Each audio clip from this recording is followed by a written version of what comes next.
Hi, everyone. Welcome to Career Focus. Today's topic is such an important one when it comes to driving success in your professional life.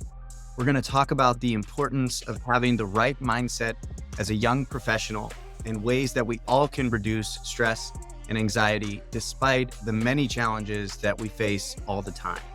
To talk about this with me today is Jamie Turner. Jamie's an internationally recognized author, TV news contributor, and communication and emotional intelligence expert who's also a professor at two of the best business schools in the United States. He's written several books about marketing and leadership, and he's going to shed some light today about how young professionals can get ahead of stress and anxiety and develop the right mindset as they're navigating the early career stages of their lives.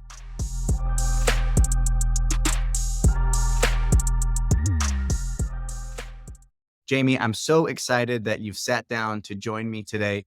Welcome to Career Focus.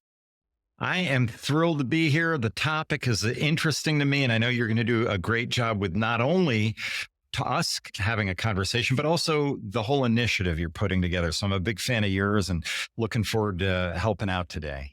I appreciate that. A lot of the listeners have heard already a little bit about my story. I have a background in higher education, and I still consider myself to be a young professional. And I think one of the best things that we can do, regardless of where we're at in our career and honestly in our lives, is to shed light into our experiences and help foster knowledge for all of us to learn and grow together. Super appreciative that you're here. I'd love for you to share a little bit about your background and tell your story about who Jamie Turner is. Thanks for asking. I was born in London, which is interesting because I've got an American accent. Came over to the United States early in my life, but went through and got involved during my career in helping others discover a better version of themselves. So what I found was that had in my heart and soul the desire to help other people, and also started thinking through how do I help other people, and realized the best way to do that is through teaching and speaking.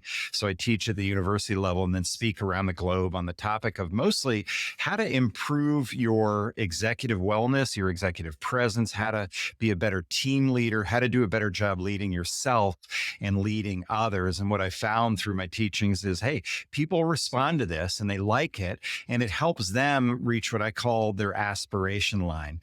Your aspiration line is that version of yourself that you know exists.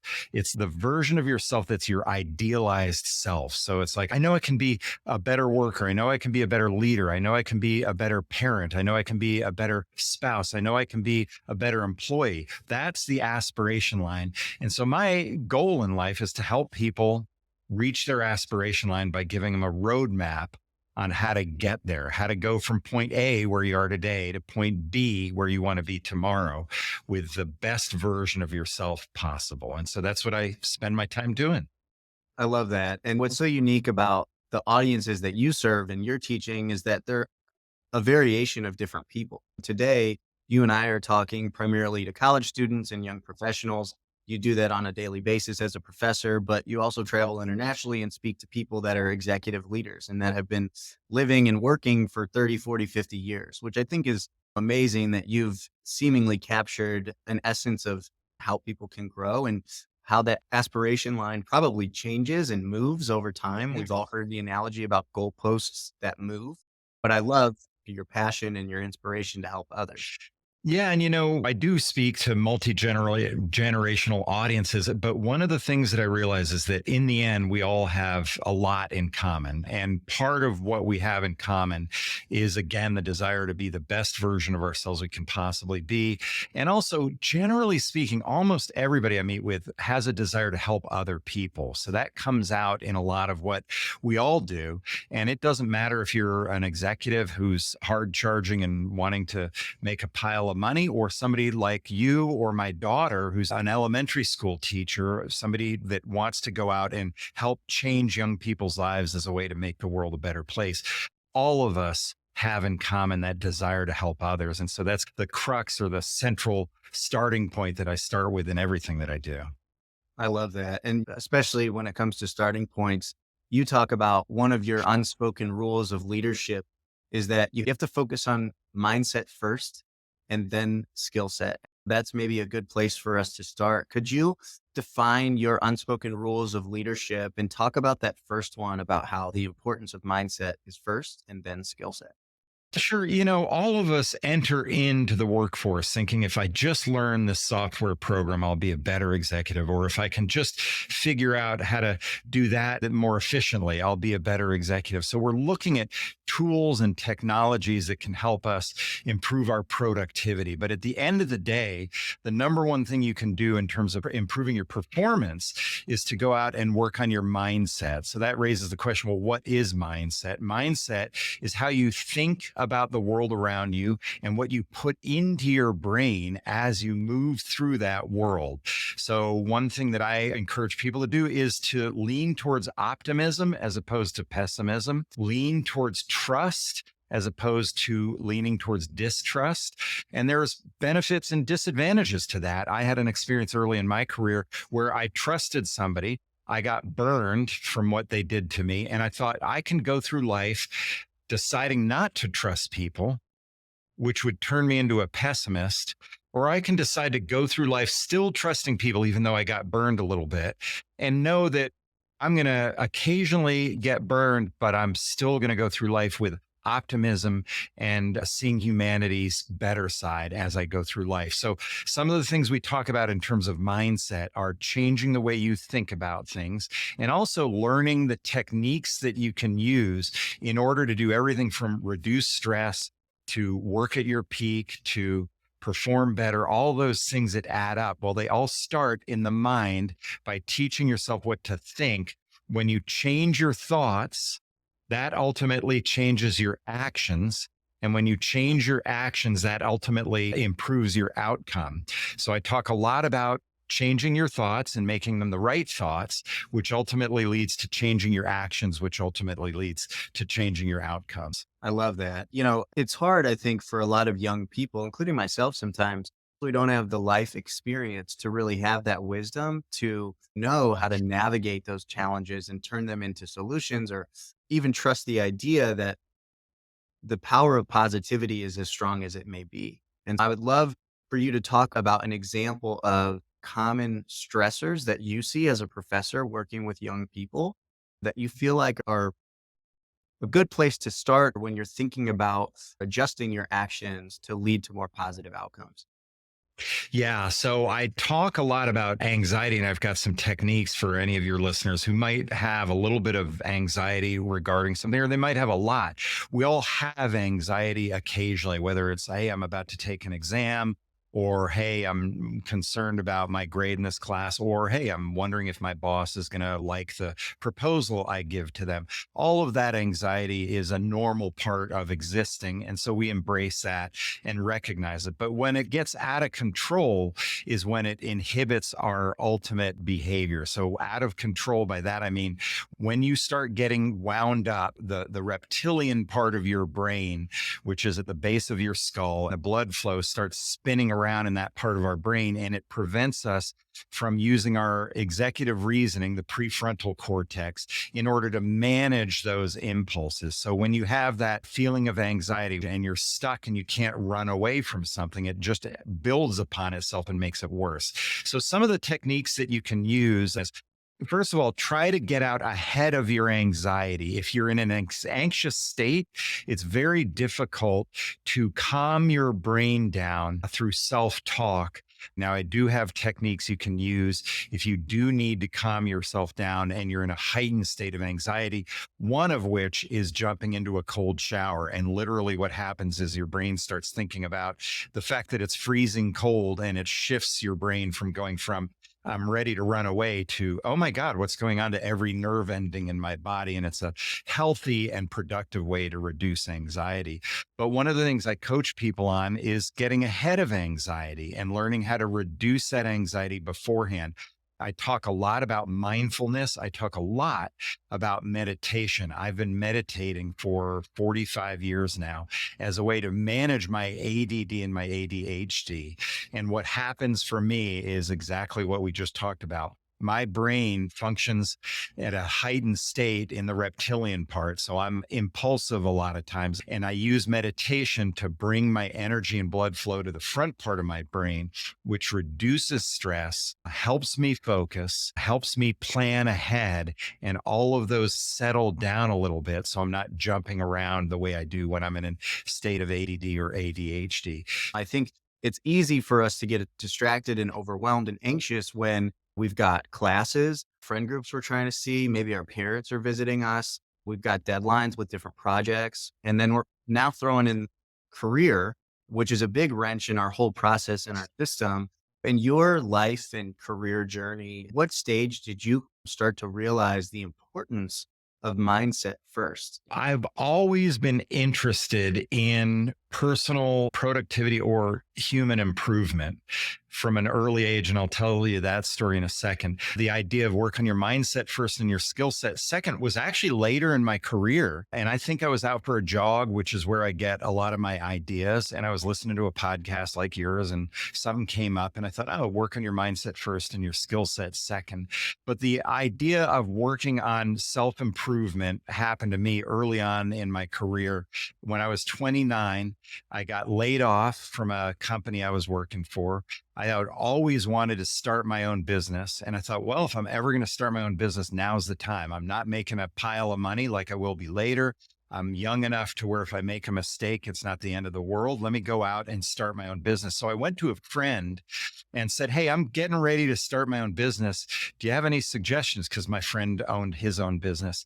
And he said, yeah, as cheesy as it is, go get those Tony Robbins tapes and listen to those. And I was blown away by the concepts in there and the ideas in there. And I said, man, you can do so much better at your career if you work on improving yourself, your mind, your body, your spirit, rather than just going to work every day. So I literally from age 29 on have been studying human performance, how to improve it, how to reduce stress, anxiety so that you can get the best from yourself, how to improve all aspects of your life as a way to improve who you are as a human being, but also improve who you are as a person working within a corporation. So that was the starting point of it, age 29 for human development. And then later in my career for that idea of work on your mindset first and your skill set second. Mhm.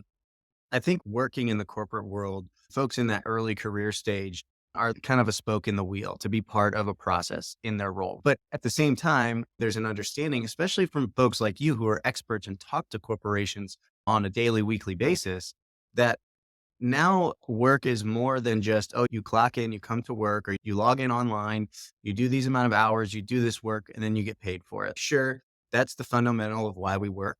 But Mm-hmm. also, a lot of companies offer opportunities for folks to be themselves and try and naturally reduce that stress and anxiety and the rigor that revolves around the work environment that we're in now. I'm fortunate in the company that I've worked for in the last couple of years, there's community groups and things that offer inclusive ways for folks to engage and work together. And sometimes we talk about tough topics. We can't get too personal all the time because it is a place of work, but we can talk about things that are stressing us or blockers or challenges that we're all encountering based on the climate that we're in. I think that helps unblock some of the challenges that maybe create stress that inhibit our ability to work or gain clarity in certain situations. Studies show that the number one thing that people feel stress about is when they don't have control over their environment. So if you're locked into a job that you hate, but you can't leave the job because of whatever reason, that's a huge stressor. Or you've been given a new boss who's a terrible boss and you're locked into that. So the ability to control your environment is critical to reducing stress. And one of the things you talked about is, hey, I get into these groups and I'm able to talk about what it is that's bothering me. Sometimes we'll open up as a team and talk about that, which is awesome. That ability to vocalize and express yourself is a way to reduce the stress in an environment where you may feel stress, whether it's because you lack control or because of just a situational thing. So vocalizing and verbalizing is an important part of reducing stress. The other thing that you touched on there was we can share stuff, but it is a professional environment, so we don't share everything. That's a smart move on your part. You are correct. A lot of times people mistake authenticity for transparency. And the difference is when you are being fully authentic in the group, you're sharing your stressors, your feelings, your thoughts, your emotions, whatever it is. But you're also aware I'm in a professional environment. I have a job to do. I can't share everything in this group. That means you're being fully authentic. What we don't want to be is fully transparent. What I mean by that, I'll give you an example. If you went out to Vegas with a bunch of buddies for a bachelor party and you come back to the office on Monday and say, boy, I really had a wild time in Vegas. Let me tell you about it. Nobody wants to hear that. They don't mind hearing that you went to Vegas, but they don't want to hear the details of your trip to Vegas. That is the distinction between being fully authentic, which is what you do when you're in this environment. Hey, I'm feeling a little stressed, versus being fully transparent, which you don't want to do, which is, hey, let me tell you about this crazy time I had in Vegas. So the understanding between those two, authenticity and transparency, is an important part of being a successful executive. Absolutely. You know, what's critical to young professionals is sometimes the hardest part at the beginning of a career is just getting in the door, getting that right experience that's going to help you shape your resume or help you tell your stories. But one of the other blockers and challenges is that folks don't necessarily have the emotional intelligence, or we don't have the ability to reflect the way we think we do. There's a coworker that I had a few years ago. Sometimes she was a little too transparent. She was such a nice, amazing person, but unfortunately, she found herself sometimes left off of some projects. She would talk about how her partner would have a lot of mental and emotional challenges that would inhibit her ability to work well. You just raised a yellow or a red flag that really you didn't need to share. And that might be hurting you because you're now limiting your ability to level up or get promoted. And so to anyone that might be listening, I would recommend that you continue to put yourselves in different settings, whether they're specifically at work or they're in maybe personal settings with work people, like someone goes to a birthday lunch or something like that, where you're going to get Yeah. exposed to slightly different social settings and you see what and when are the lines that I can toe or maybe cross a little bit safely. And what are topics or situations where I need to stay away from certain things. Yeah, that's good advice that you're giving there. I remember early in my career going out, it was my first job, and we went out to celebrate a big win. We go to the bar and they're doing rounds of tequila shots, and there's a lot of rounds of tequila shots going on. And I realized I was a young executive. I thought, I'm new here and this could really backfire on me. My boss, who was actually a very nice guy, but he said, Jamie, take another shot. And I said, no, I don't think so. And he said, no, go ahead, take another shot. And I said, I have nothing to gain from taking another shot of tequila and everything to lose. And he went, you know what? You're right. Pretty good for a 23-year-old. But the point was that getting sloppy drunk, even though everybody else had too much to drink, it wasn't going to serve me well. So having the ability to say, you know what, let me not do that at this time and place. And maybe years from now, I can be the one that leads the charge on that, but not early in my career. That's an important thing to do. It's very hard to unring a bell, as they always say. Mhm. And once that bell is rung, they really had it out at a bar. And I remember another incident where I was at a Christmas party for a client, and his employee got totally hammered, and a young guy.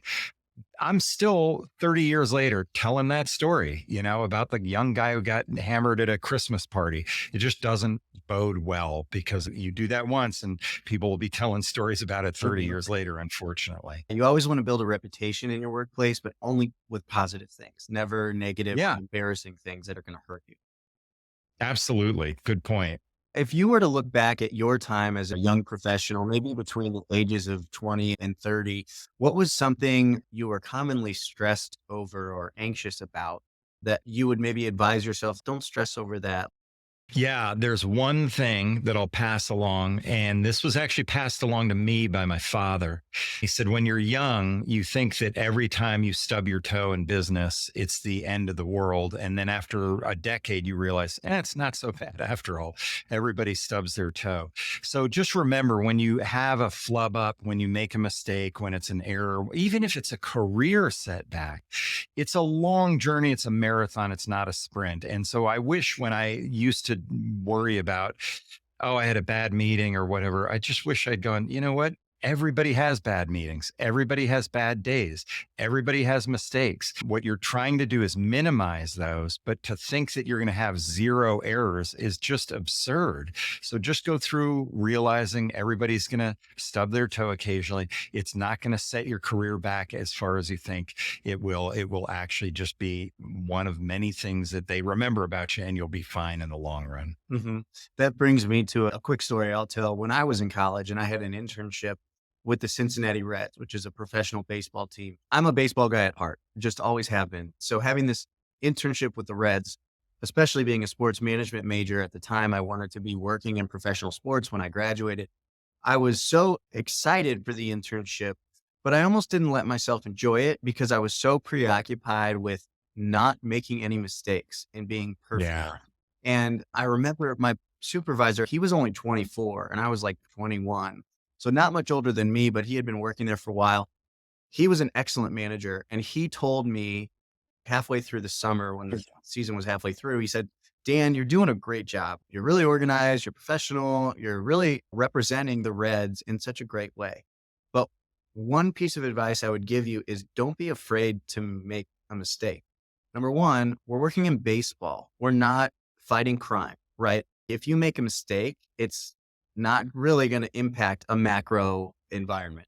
And number two, like you're an intern, you're expected to make mistakes. You're expected to not know everything. You can't be perfect. So just lean into things and enjoy it. And if you make a mistake here and there, like try not to do it again, obviously, but just don't feel like you have to be perfect. And I think that example that you just gave there, it just a line, it made me think of that story. Yeah. What great advice to tell you at a young age. It's not brain surgery, it's just baseball. And even now, like I'm someone that naturally is introverted. I get a bit more nervous in some extroverted settings. And when I am working with other people, sometimes, especially in a professional environment, I can come across a little bit rigid, which can turn some people off. They didn't want to work with me. And so that's something that I know about myself that I always have to try and reflect on and improve because if I try to be perfect all the time, if I try to be super buttoned up, it's just not probably going to work for me the way I really want it to. A couple of thoughts for you on that, because I'm an introvert as well. People would think, wait, you're on stage all the time. How can you be an introvert? But actually, most professional speakers are actually introverts. And of course, we define introversion versus extroversion as an introvert recharges their batteries alone, an extrovert recharges their batteries around people. My wife is an extrovert.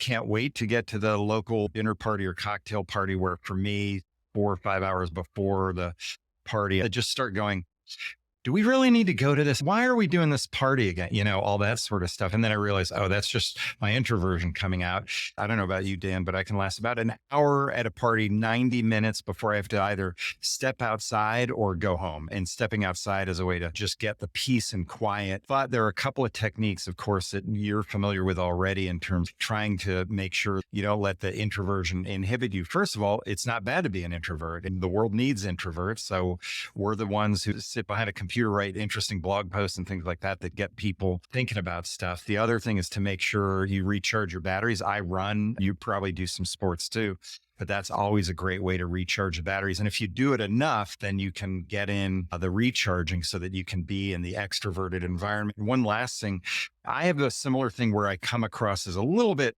there's a warmth to me, but there's not, I used to be more pronounced, and I'm trying to bring that back out where I'm more down to earth and less professorial. You know, as a professor, you end up always having to know the answer. And so that comes across in your personality, which can be an inhibitor when you're meeting people because you come across as the professor instead of that friendly guy named Jamie who lives down the street. So I'm working, we're all a work in progress. And so just know that the things that you're working on are things that we all work on over the course of our lives. I love that. That's really great advice.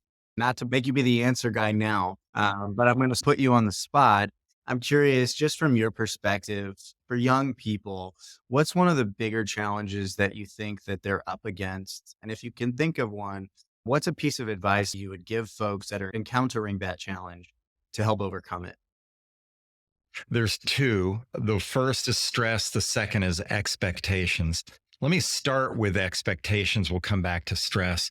What I found in the young people that I teach, they go off to work and they literally think the world is waiting for them to provide their wisdom and to share their insights and to get promoted up the chain of command rapidly. And we're spoiled by this because we see Mark Zuckerberg or other young people who start businesses that have been phenomenally successful.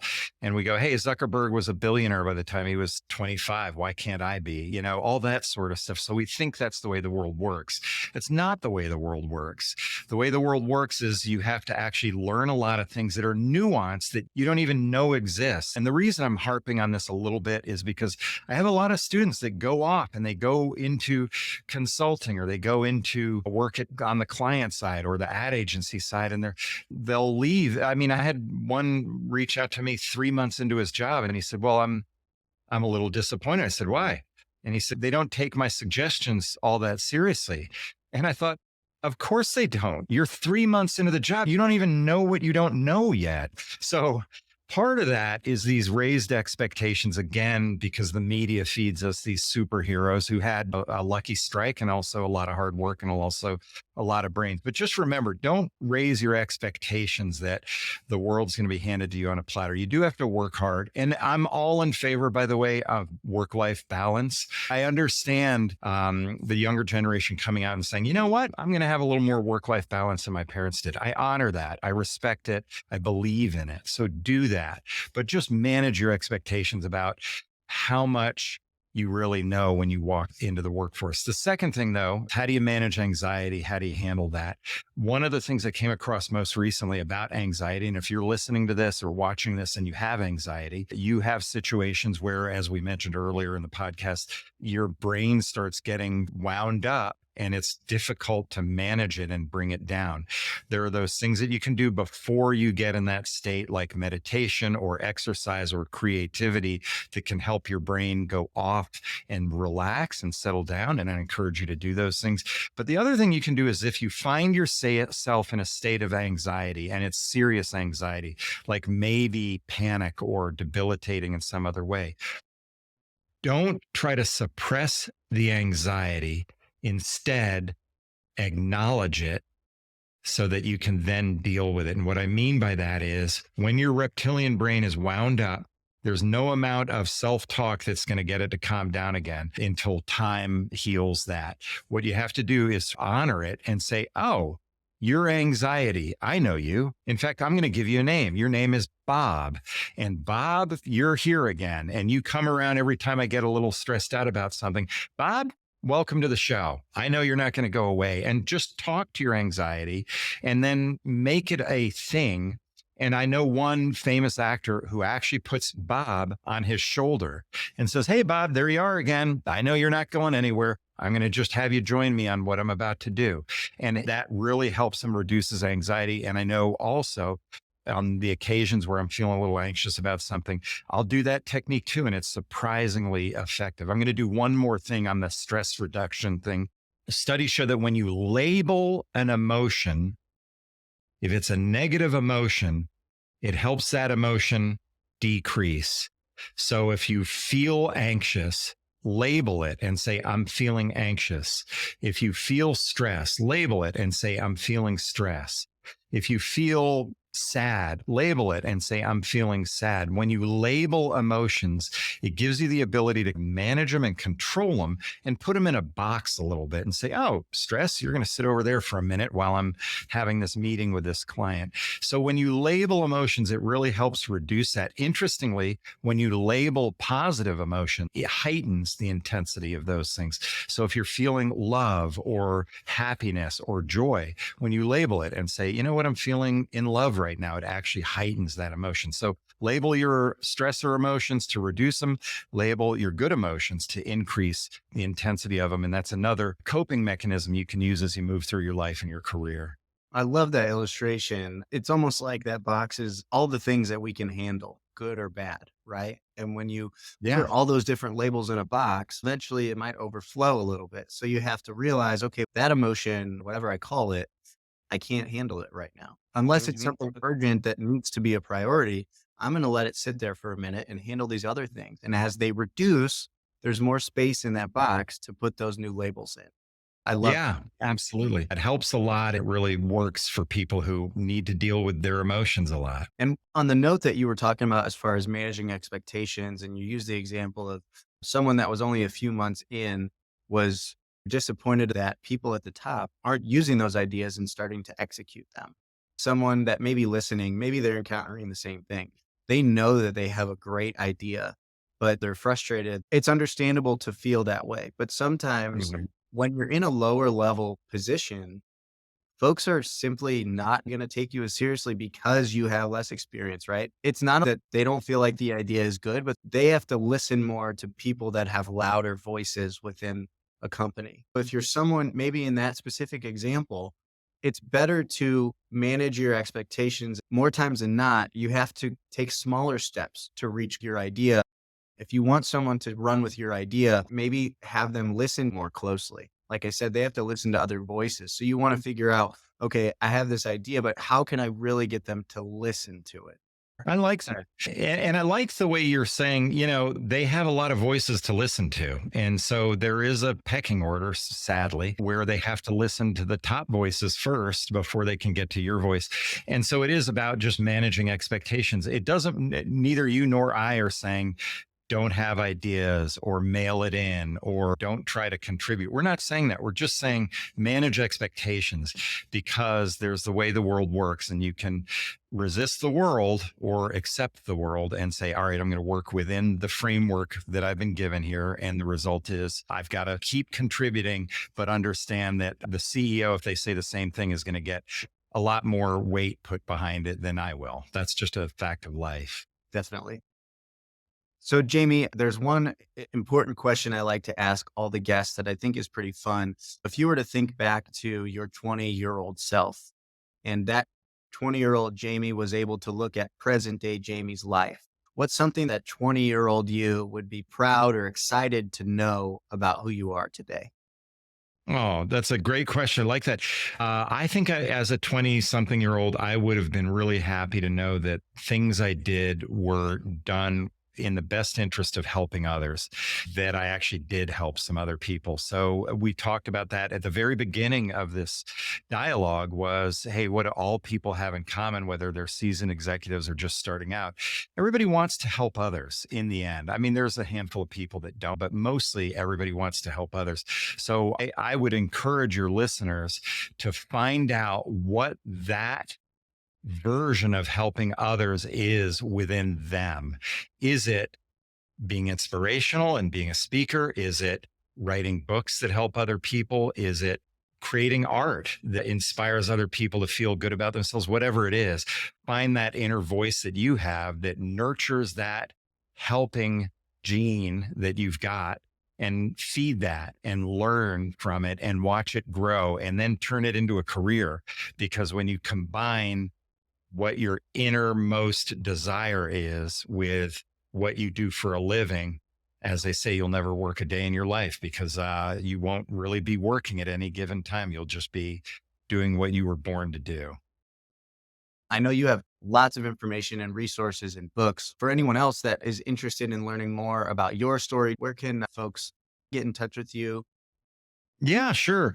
If you want to reach out to me, just Google me. It's Jamie Turner, Jamie, and then Turner. I'll be on the first page of Google all over the place. The second place is my website, jamieturner.live, Jamie Turner.live. And the third place is the Unspoken Rules website that I have, which is unspokenrules.live, where I really have a lot of training, a lot of blog posts, a lot of resources on that website where you can go in and learn about how to do a better job leading yourself and leading others. And that's called unspokenrules.live. Awesome. I will put all that information in the show notes for anyone listening or watching to be able to access. Jamie, I really appreciate you being here and shedding light to your story and sharing so much information to help listeners reduce stress and anxiety and develop the right mindset as they begin their career. Just want to say thank you again and hope to connect with you again soon. Thanks, Dan. Appreciate it. Take care. Bye.